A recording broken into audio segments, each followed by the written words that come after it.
Hey guys, before the podcast starts, we have something we would like to tell you. It's very exciting. Next month, October 25th in San Francisco. If you're around, join us. We're doing our first ever stage show. Yes, it is Tested the Show. Tested colon the show. Yes. We're doing a week of Tested live on stage at the Castro Theater. It's like we're cramming a full week of Tested into one afternoon of live performance on stage at the Castro. It's not a week-long performance. No. We're not going to be there every day. It's like 2.5 hours, maybe. Yeah. You're going to be there. You're going to do an episode of The Talking Room live on stage. Talking Room. Jamie's going to do something. He's going to show something undetermined. cool. It's going to be pretty cool, though. Norm and I are going to defuse a bomb live on stage, like an actual real bomb. Don't tell anybody. Special guests, theater people don't know. Surprises, stuff you haven't seen before. But tickets are on sale now. They are. Yeah. You can go to testedlive.eventbrite.com or just go to the Tested website. We'll have a big link there. They're not expensive. It's on the top of the page. And it'll be at the Castro Theater, so it's a beautiful venue. Beautiful Castro Theater. I think VIP tickets are already sold out, but we're going to have a Tested meetup for Tested members after the event. Yep. Just take over a local bar and have beers and chat for a little bit. And if you can't make it, it's okay, because we're filming everything, and it will be on. But we're not going to show that immediately. No, it'll be a couple weeks. Yeah, so it's not going to be live stream. If you want the benefit, you got to go. Yeah. Yeah. So that's it. It's Tested the Show. Now on to the regular podcast where we spoil the hell out of Guardians of the Galaxy. Woohoo! Welcome to Still Untitled, the Adam Savage Project. I'm Will.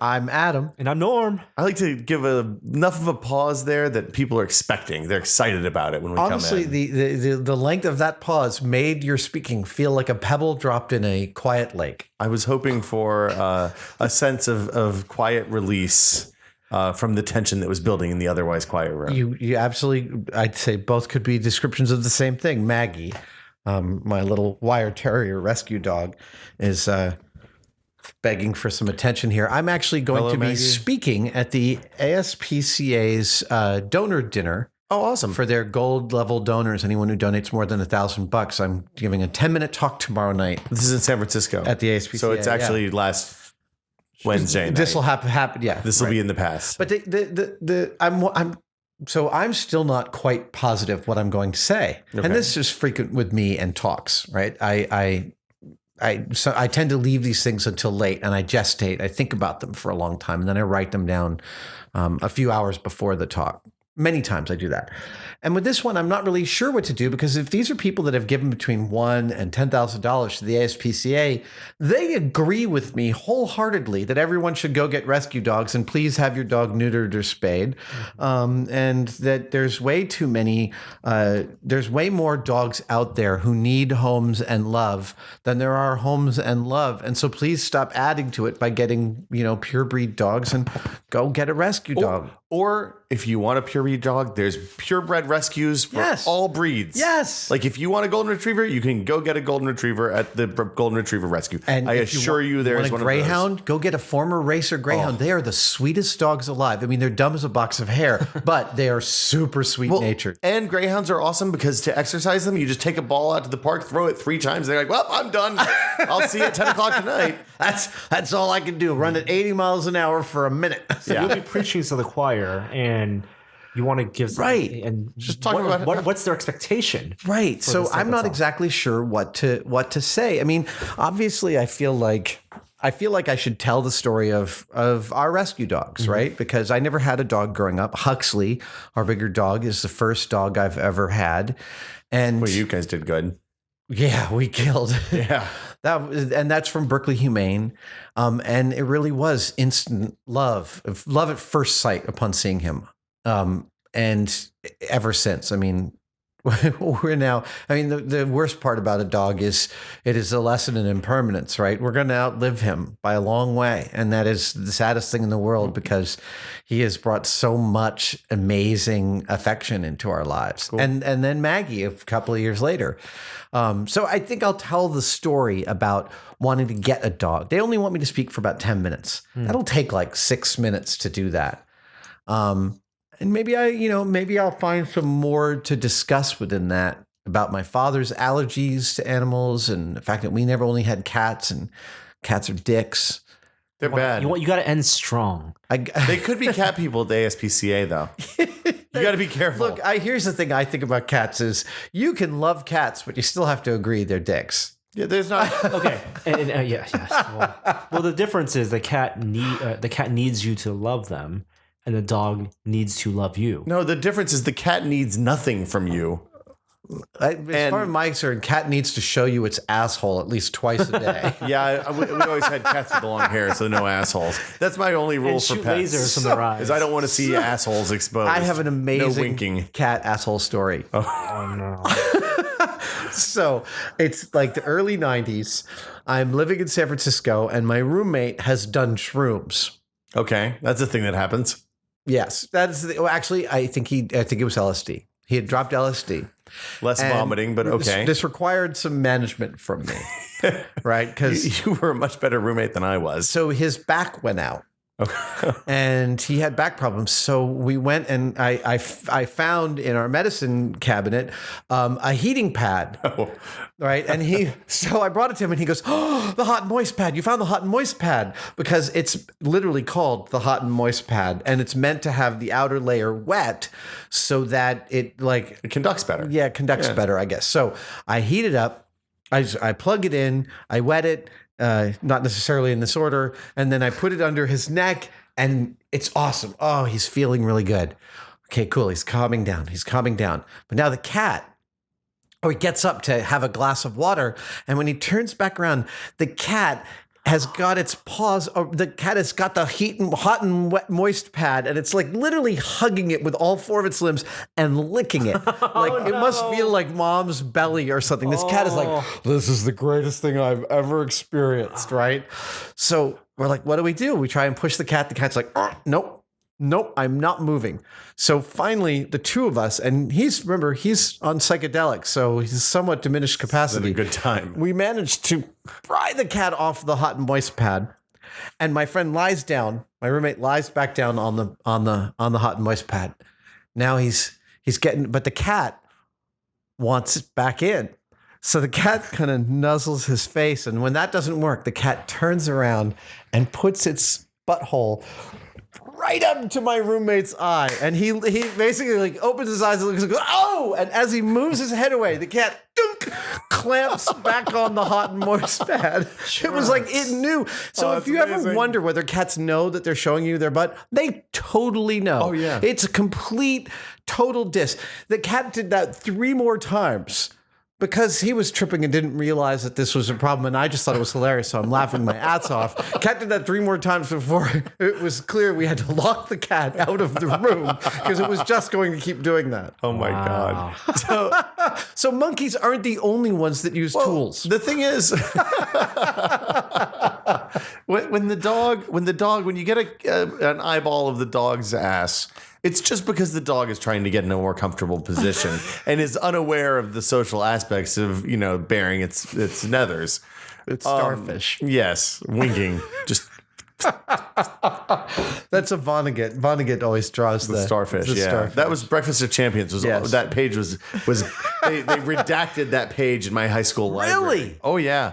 Really? Yes, line drawings of female genitalia and the starfish. Wait, was there a line drawing of I female think it was genitalia Breakfast in of Champions. It might have been Cat's Cradle or something else. But anyway, this is a high school library in Northeast Tennessee. Redacted. I was like, man, why is this What's behind here? Oh, this is awesome see it book. from the other side? I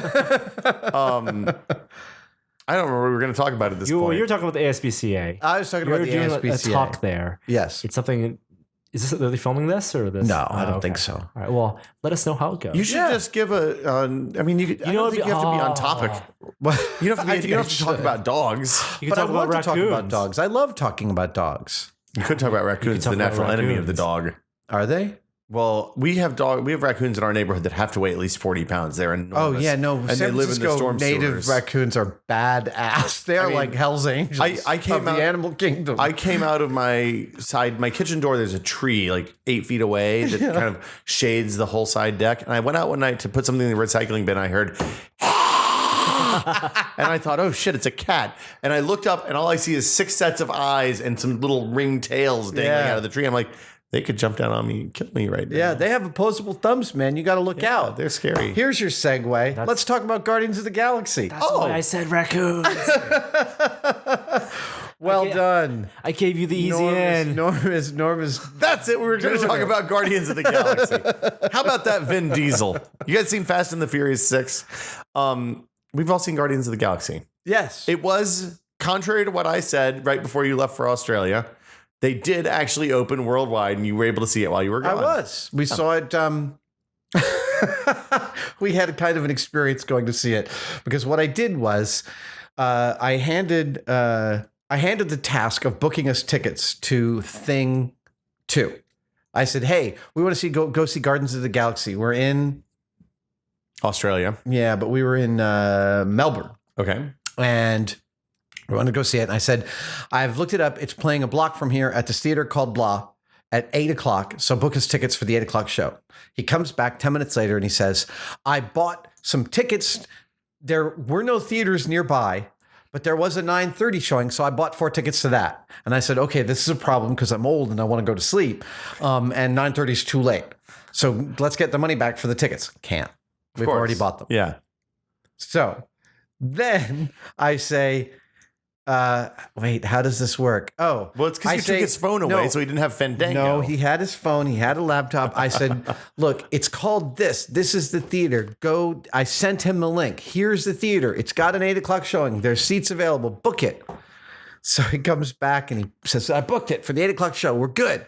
So 7:30. No, the theater's like 2 blocks away. 7:30 rolls around. I'm like, so do we need to print those tickets out or we can just go to Will Call? And he goes, let me check. Oh, Dad, I've messed up. I didn't buy the tickets to that theater. I bought it to a theater that's 45 minutes away. Oh, no. So hold on. So now we're 2 sets of tickets in. And those I'm sure you are unrefundable as well. Oh, no. The most expensive movie I've ever This seen. is why you don't get an 3D. agency. Hold on. How much is a movie ticket in Australia? Let's see. Do you remember? This is obscene. We ended up spending it was like $18 or something like Wow. that. Still cheaper than here. Well, No, it was- $18 we ended up paying for the 4 of us to go see this movie. I was going to say stupid movie, but it wasn't a stupid movie. That's a But that's like, I wonderful want to movie. see this stupid movie. It was we ended up spending like $190. Oh my Oh, no. Oh, no. Absolutely ridiculous. I want to see the movie with the raccoon. Damn it. But I wasn't gonna back down. I want to see the movie. Yeah. Like so we got non-refundable tickets. I don't care. We're gonna walk to the theater. We're gonna buy the tickets, and we did. What you're saying is the path you've walked to get to this point has been a challenge. Fraught with peril. Fraught with peril. Mistakes were made. It took so long to get to this movie. Reese Witherspoon is starring in the movie version of my trip to see Guardians of the Galaxy. So the good news is now all that expense, you can write it off. Right, that's true. It's deductible. Right. I can't, and we're going to live stream the conversation with the accountant too. So that'll be good. I'm not so sure about that. I'll have to ask him. Anyway, Guardians was fantastic. I didn't have any familiarity with the franchise did I. other than it's the one with the tree and the raccoon. That's got to be dumb as hell. Right. And I thought that when I saw the trailer, Tree and Raccoon, mostly Raccoon. The trailer was really good. The trailer was really good, but I had real reservations. And the first thing that I'm going to say about Guardians is I was shocked at the degree to which I fell in love with Rocket Raccoon as a character. I actually think he's the most rounded character in the film. Well, he's the one that grows the most for sure. And I absolutely loved him. Bradley Cooper did a fantastic Never would have job. known it was Bradley Cooper if I didn't know it was Bradley Cooper. And I loved, and the connection between him and Groot, everything about his characterization was subtle and lovely and also bold and, hit you over the head, but really, I was very involved. And he was animated so well that within 2 seconds of his first appearance on screen, probably I had Stopped forgotten worrying that he about was animated. Yeah. I was like, this is the best raccoon actor I've ever seen. The great thing in terms of the performances is everyone, in terms of the heroes, everyone is a revelation. Because Chris Pratt, you never had seen him at that point do this kind of leading star role. Right. We knew he do the comedy. Yeah. Isn't it funny, the obligatory shirt off scene? Which they kept for him, and then they did not use, smartly so, for Gamora, for Zoe Saldana, which they had in the trailer. Oh, they did. They had it in the trailer, but they didn't use it in the movie. They cut it out, which thank goodness, because I think A gratuitous, you're being bathed before you're... or like she's putting on clothes or something. Yeah. I thought she was the weakest. Oh no. I thought she was fun. I mean, if you're going to say weakest, I think every performance in the film was very strong. I think the characterizations were great. I heard that Stan Lee was originally supposed to play the Collector, who was played by Benicio del Toro. Wow, that's I interesting. don't think that. I'm really glad because Benicio del Toro made that role very creepy and upsetting, and I thought that's what it required. I assume the Collector will show up in the future installments of Guardians of the Galaxy. Especially right? given the, should we say the big spoiler at the end of the... Hey, by the way, is this a spoiler cast? Yes. Of course it's a spoiler cast. It was in the title when you clicked on it. So we gave you the segue. Now, if you don't want to hear about Guardians of the Galaxy, A, you should have gone to see it already because like 1.5 million people have or something. Yes. And B, from this point on, all bets are off. All bets are off. I was really surprised. Not surprised how much I liked it, but so pleasantly surprised. Everything that's happening in the Marvel Universe is awesome. And really, you know what sucks about the DC? The Warner Brothers is struggling. They're scrambling. Yeah. And they have Superman, which made a lot of and money. they're doing Zack Snyder's And Batman Zack versus Superman. Yes, and it's all built. They want to have their big tentpole lead up to their Justice League, and now they're saying that their strategy to be anti-Marvel, or the strategy to counter the big Marvel studios, is to make serious movies. Is to make sure their superhero movies are gritty and serious. I mean, that's worked for them. That worked for them with Batman. It did. I think one of the big reasons the Marvel movies do so well is because they're fun. Well, look, I mean, there's space for both. Oh, sorry. I'm talking through a dog. It's okay. Sorry, Maggie. I love you, but I'll love you more later. There's space for both. I love the grittiness of Batman. I'll tell you what I'd love DC to take on would be Batman Year One, which I was just reading was, I was reading who the directors were that were developing Batman Year One years ago, and it made me really sad because that's one of my favorite comic books of all time. Aronofsky and Yeah. I mean, if you haven't read Batman Year One, Frank Miller's Batman origin story, it's phenomenal. It's because it's both his and Commissioner Gordon's origin story. I felt like they pulled some stuff from that for Batman Begins. They certainly did. Like clearly lifted all the Carmine Falcone and all that stuff. Absolutely. They totally did. I mean, it's all part of the canon, but I just think the pacing of learning what a badass Commissioner Gordon is. Or so learning how cynical a city is and how you have to live it, how you have to right. And it's of a time, before technology and gadgets. Right. It's the roots of Batman where you're just a vigilante. Yeah. And you can do that. He's just a good boxer, good fighter. There's a great bit where in Year One where he's about to fight Flass, the bad cop. He says, "It's been a long time since I fought a Green Beret. I throw him a bat to even the odds." Right. Commissioner Gordon says. Yes. Yeah. Anyway, back to Guardians. So the movie was much funnier than I expected. Like it was less of a superhero movie and more. It's kind of what I would want a Han Solo movie to be. Mm-hmm. Right, like less kind of cynical and gritty than you'd expect a pre-Episode 4 Han Solo movie to be. But it wasn't. But it was also clear, like when you had comic relief, like Michael Rooker's character. Michael Rooker is the blue guy. What's his name? Drax. No, Michael Rooker is the guy who takes in. He's the Ravenger who takes in Chris Pratt. Oh, he's the surrogate father figure. Yes. Who might eat him? He is both comedic. He's both comedy relief and scary. Yeah, all at the same time. And you realize that he has a lot of threat, and then they pay off that threat in such a delightful way. Yeah. With the whistling sword knife thing. Yeah, which is ridiculous. And the movie is full of ridiculous things: a talking raccoon, a whistling needle. What's a raccoon? And they play off so well in the writing because it is a fantastical universe. It's Isaac Asimov's magic, right? It's sufficiently advanced technology. Well, so here's the thing that I'm interested in is I know that Joss Whedon is in charge of the whole Marvel universe. Phase 2. Right. Yeah. Kevin Feige, producer, Joss Whedon. Yes.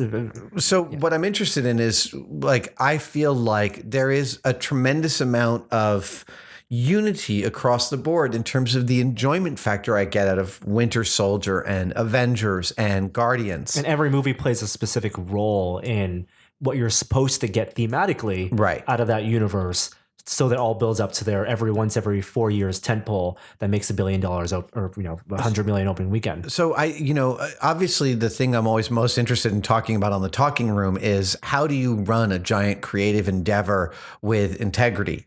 So that's Kevin Feige, who I mean, when you look about you talk about superhero movies in Marvel, before Marvel Studios existed, the first big superhero movie that brought in the early 2000s was Spider-Man. Right. That was 2002. One, two, yeah. And Avi Arad was the big producer. Hold on. X-Men was before that, though. Yeah, so it made 50 million opening weekend, but Spider-Man made 116. Okay. And that's what broke through the nice facts on the top of your head. the consciousness. This is what Norm's here.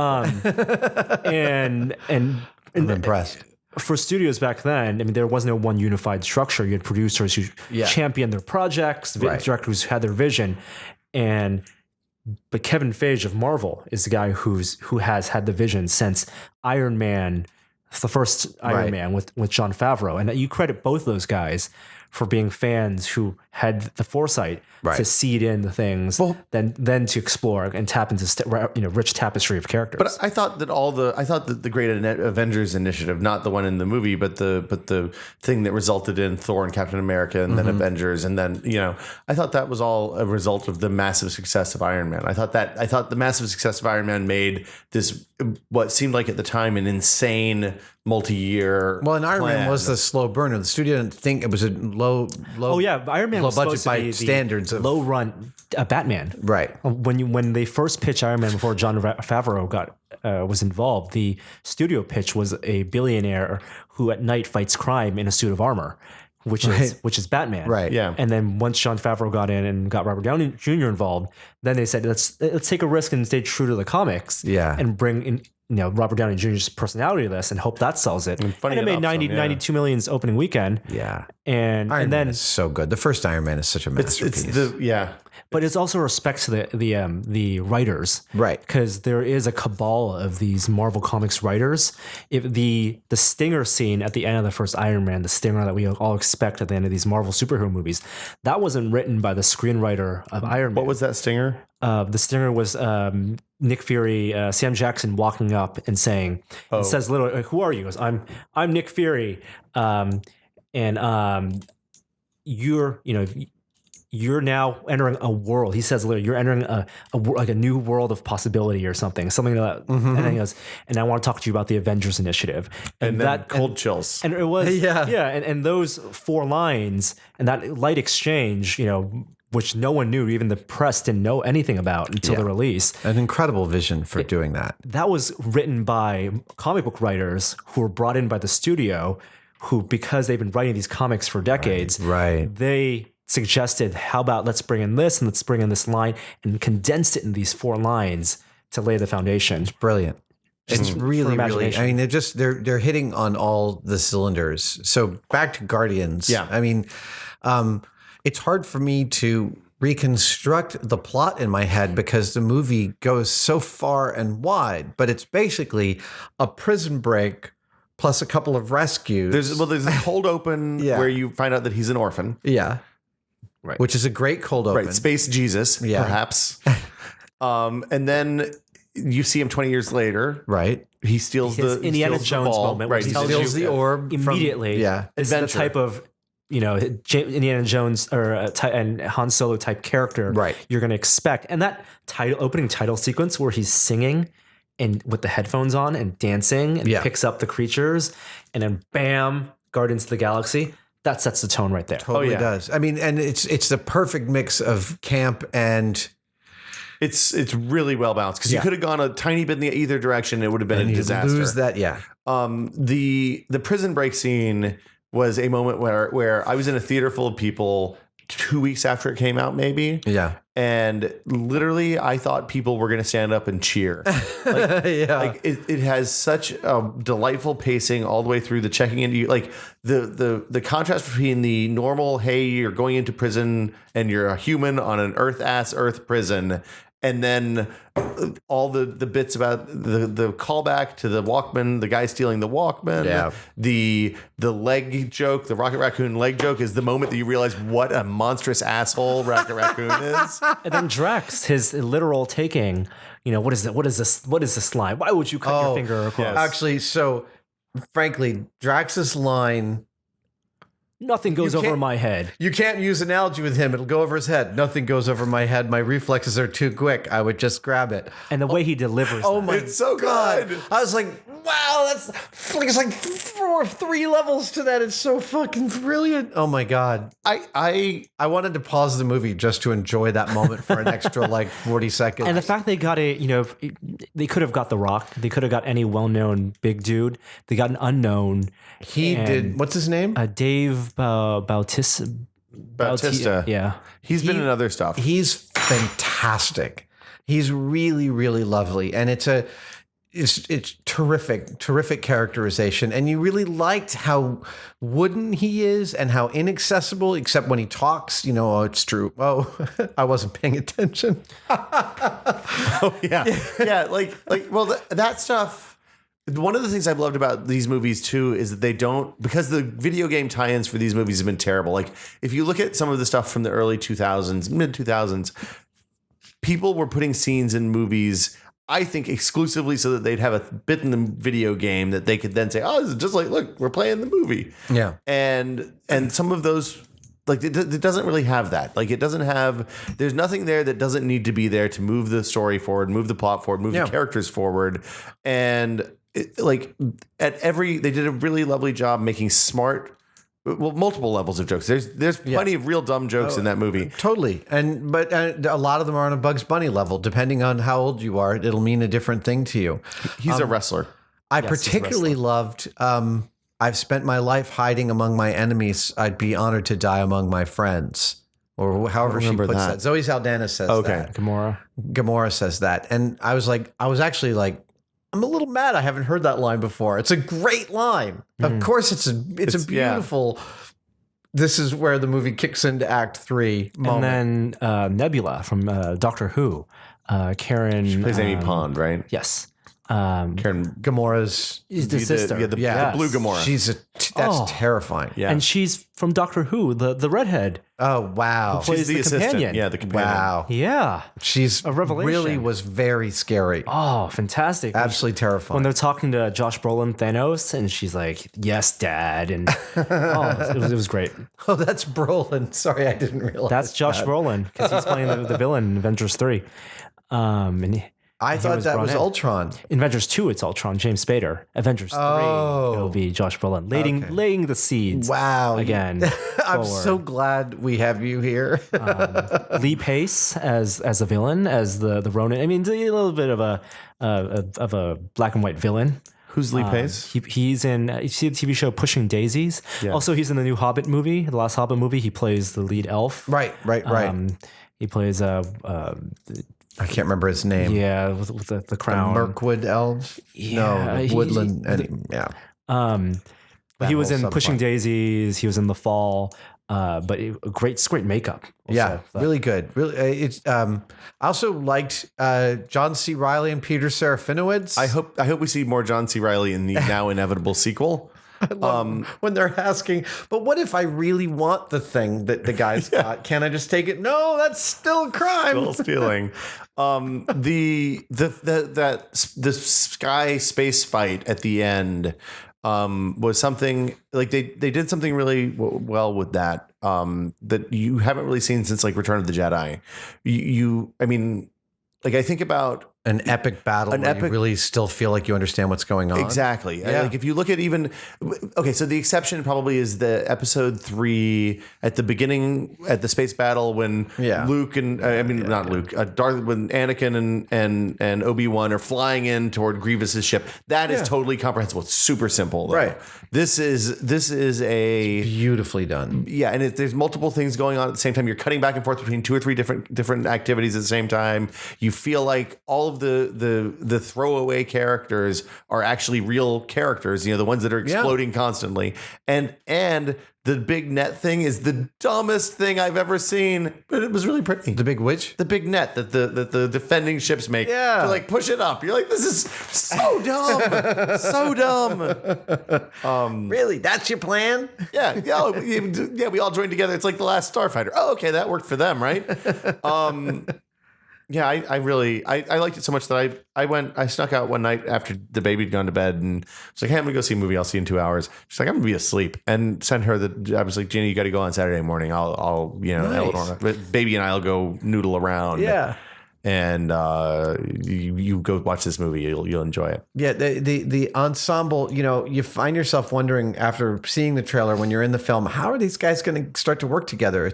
They're setting it up as very, very opposed to each other all over the place, and yet it ends up being a very natural progression. I mean, that's a wonderful point, because the first time they meet each other on the planet of Glenn Close, they're literally all trying to kill each other. Right. Well, Chris Pratt's not trying to kill anybody, but everybody else is trying to kill Chris Pratt. And also, I thought that there were times, and it's hard to say with film, but there were times when Chris Pratt's joke delivery seemed to me just ever so slightly off. You think so? Well, I just think that there were, I don't have specific examples. I'll have to watch the film again. But at the same time, that kind of worked for his character, for his characterization, and the film's comic timing. Like, the film is beautifully edited with the jokes and the payoffs delivered both visually and orally all over the place at just the most perfect timing. Yeah. It's hard. It's really extra impressive when the editors got that comic timing tight. The visual there. I feel like that's a movie that you can watch multiple times, because there are going to be a lot of visual gags. Absolutely. And I thought, like, you know what it reminded me of? The bit in Avengers when it's you know, the Hulk grabs Loki. Loki's trying to negotiate with Hulk. He's like, I'm gonna do, you know, you have no idea who I am, and then the Hulk just grabs him, just whams him back and forth. Crowd pleasing, unexpected. Right, and they clearly took that aesthetic and kind of it still feels like a comic book movie in a very good way. And yeah, it was a lovely film. According to John Knoll, one of the hardest shots to film in Avengers. The Loki, the smashing Loki Hulk around. I can imagine, because if you do it the wrong way, it looks like a goofy ragdoll in bad 2000s animation. Really hard. The two hardest shots apparently were that one Hulk Punching. turning into the Hulk and punching the thing, the big dragon thing. Oh, like jumping I'm out. always angry. Oh my Yeah. god, Boom. that slow transition. And it's so perfectly done. it's wonderful. Easy to not realize how all the choices, hundreds and hundreds of choices of how you're going to make that moment clear visually, so that the audience is just totally on board. Because you're in a climax, you don't have time to lay groundwork. That just has to be done. It's beautiful. But it's what, like a three or four frame? I mean, 3 or 4 second transition. It's long, so it's 60 frames. Yeah. Yeah, that's tough. There's a lot of storytelling to do in a very short period of time. One of the things that Guardians of the Galaxy in the comic books, I mean, it's not a very well known comic book, so it's tough to bring that to screen. But they could take some liberties. And from a filmmaking perspective, James Gunn, who directed it, brought the music to the screen that's not in the comics, and used the soundtrack in a way that's tied to the story, while also then being a soundtrack, not a score, but a soundtrack. I mean, the music's all diegetic, so it comes from within the scene. Right. Yes. Nice word. I didn't know that I word. listen to film podcasts sometimes.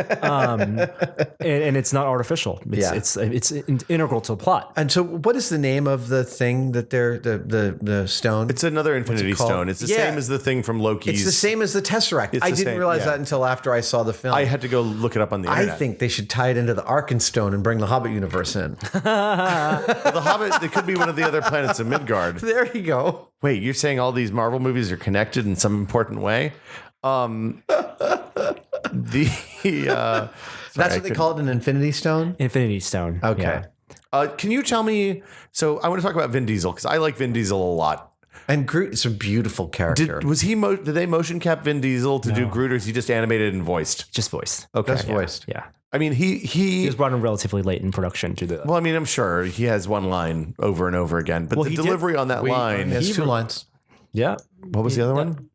It's spoiler cast. Wow. So It's a spoiler cast. We are Groot. We are Groot. Oh yeah, we are Groot. So you recorded all those lines, and apparently all the Groot dialogue for other languages, the localization. Oh, nice. So that's good. It's Vin Diesel's voice. Oh, Fiesta Groot. That's good. You know, I remember seeing this thing where Eddie Izzard complained that he spent all this. He was going to do a bunch of shows in France, and so he worked very hard on his Sean Connery impression speaking French, only to realize that French people have never heard Sean Connery speak. So speaking French as Sean Connery, just no fun at all. Well, it's hard. Like that's a tough character. He has one line, right? And this was like They delivered the line both with comedic. It was used for comedic and dramatic and So, trivia question: this is not the first animated character Vin Diesel has played. Iron Giant. There you go. Very similar. Wow. Yeah.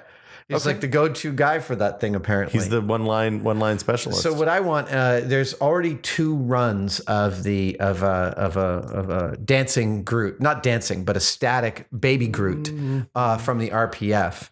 In addition to a animated GIF, which is very sweet, and there's a toy of a dancing Groot, but it's fat and it doesn't look that great. I want a good one. You want a Groot? I want a Groot. It's almost like we need that. What was that? Well, I was- dancing robot, the yellow one. Yeah, so I was thinking that you could do it where it was flexible material, and you put just a sort of a bent rod on a motor, a slow motor, so that as the rod moved, he'd kind of do his thing. We saw somebody who had done a 3D printed a mechanism to curl, and you could put those in different like just the little tentacle You tentacle actuator. and you yank you pull tension on a cord that runs through the edges, and you could do multiples of those to weave it back and forth. I assure you, toy companies are working on it right now. I hope so. I want the a good thing. one. Yeah, and the good one might be up in the air, but that's coming out of that. The merchandising opportunities are endless. Endless. I don't know how many Star-Lord helmets we'll see this Halloween. That's funny. That was the one. The Star-Lord costume is the one thing I found less interesting. His costume was like. Of course, there's a lot of people in the RPF making Star-Lord costumes. That long leather jacket, the short leather jacket, the rocket boots, the mask, his man purse thing. Merce, I think, is the technical word. I just didn't think it just didn't capture me like like a classic piece of costume like Han Solo's uniform did. I mean, I think it was designed to evoke. Of course, I'm holding it up to a very high standard. Yeah, I mean, come on, man. Well, you're just gonna paint your body green, and you can be Drax I could be Zoe Saldana or Drax. or Drax. There you go. Oof. So, if you're one of the 7 people listening to this who hasn't seen Guardians of the Galaxy, well now we should have said this at the beginning. Yeah, man. you really should have told us at the beginning. Yeah. Otherwise, we still would have said everything. I think the movie, it's still worth watching. It's still totally worth watching. Yeah. I mean, did you all see it in 3D? You saw it in both 3D and 2D. Does 3D matter? Doesn't matter. Because it's going to be in the I saw it in cheapest theaters 2D right now. 3D, and I was like, it doesn't matter at all. 3D, yeah. It's fad. It's going away for the 7th time. Well, as long as they can sell the movie tickets for $18 instead of 10, then it'll continue to be around. I think that'll do it for us. I think that's a reasonable place to leave this. Chris Pratt, by the way, full marks for moving from comedy television guy to movie hero. He's a fantastic star. I never would have expected that, but he plays it. He plays it. I mean, it's right up there with Robert Downey Jr. and as Iron Man, as unexpected characters. Likable. The whole cast just absolutely stunning, but he is a terrific one to lead it and really unexpected choice. I think It's at the end of that movie. I told Gina it's the same thing that happened at the end of the first of the Star Wars reboot, J.J. Abrams' first Star Trek movie. Sorry, where I saw it and I wanted to see what the adventures. I want to see those adventures. Yes. I want to see them every week on TV. I want to be entertained on a more regular basis than every other year. Chris every Pine third really year. owned Kirk, didn't he? So did Zachary Quinto. Yeah. So, Yeah. We should watch that. We need to do more. We need to do ruining the movie. Yes. So let's. I could do that on Sunday if you wanted. Let's talk about when we can do it. Yeah, let's have some scheduling time and let's do that right now. It's a great time. On the podcast. If you like to hear more schedule talk, leave us positive notes on iTunes or YouTube, and we'll make sure that happens. And we promise we won't talk about schedule while you're listening. It's 995 beats, guys. We got to go. Excellent. Bye. Bye. Bye.